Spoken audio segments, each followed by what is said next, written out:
Hello, this is Nando. I'd like to start off by thanking you for subscribing and for all the great comments.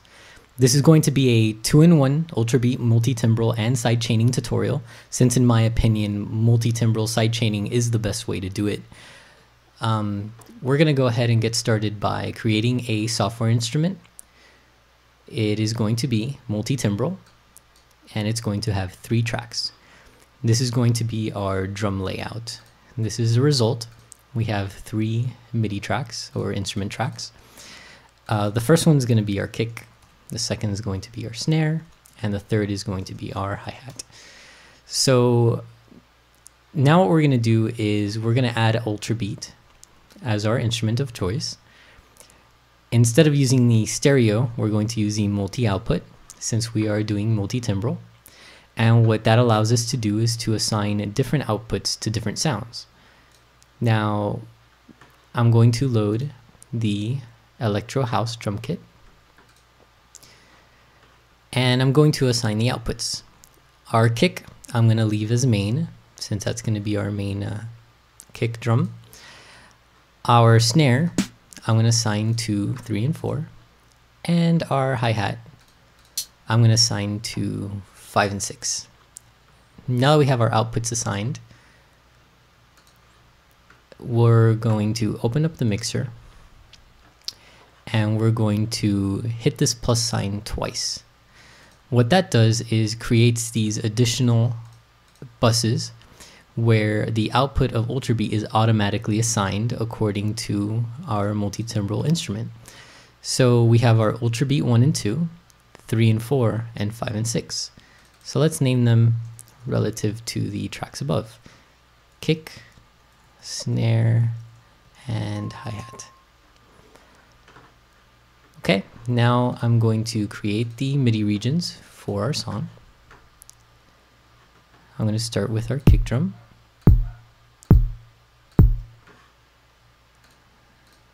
Then our snare on 2 and 4. And our hi-hat on the upbeat.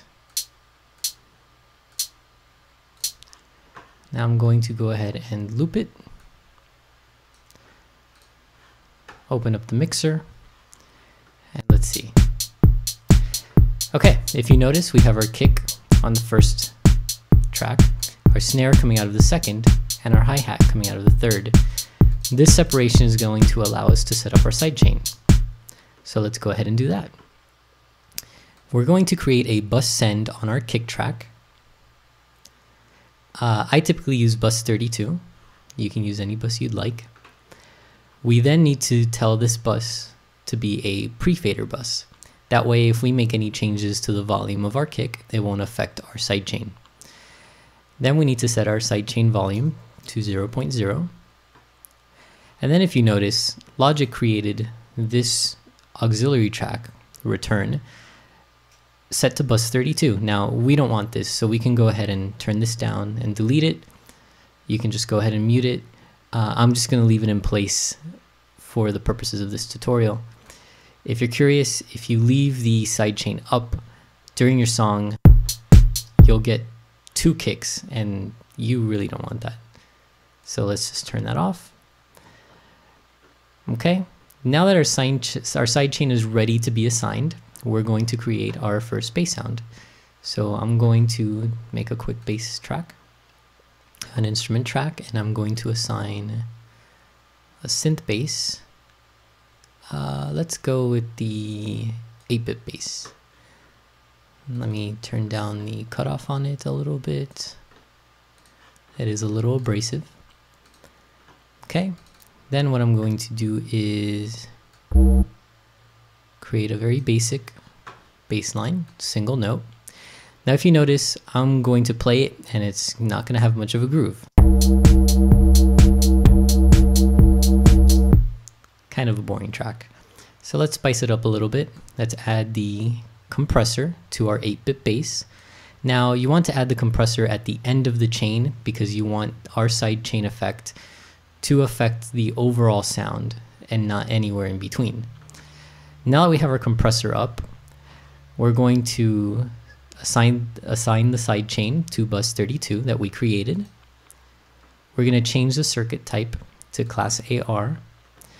We're going to set the attack to 0. We're going to adjust the release to 77 and the ratio to about 4.6. The release and the ratio, as well as the threshold, can be adjusted by whatever your preference is. For the purposes of the demo, I'm going to set the threshold to 0 so that you can really hear the sidechain effect. Now that we have our sidechain effect set up on our bass track, I'm going to hit spacebar.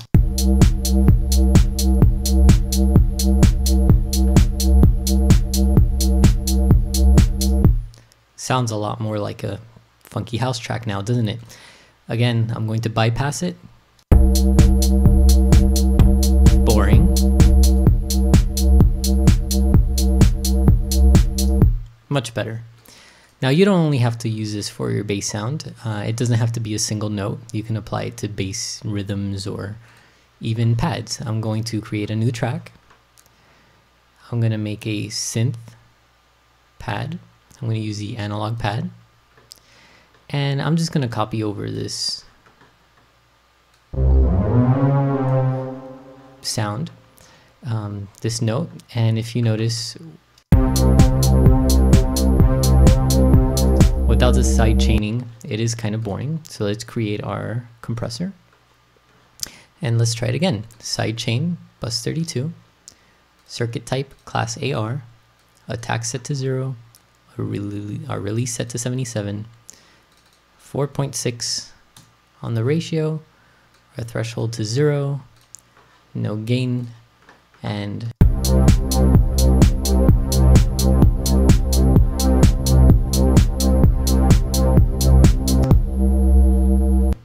much better. And that's basically side chaining in a nutshell.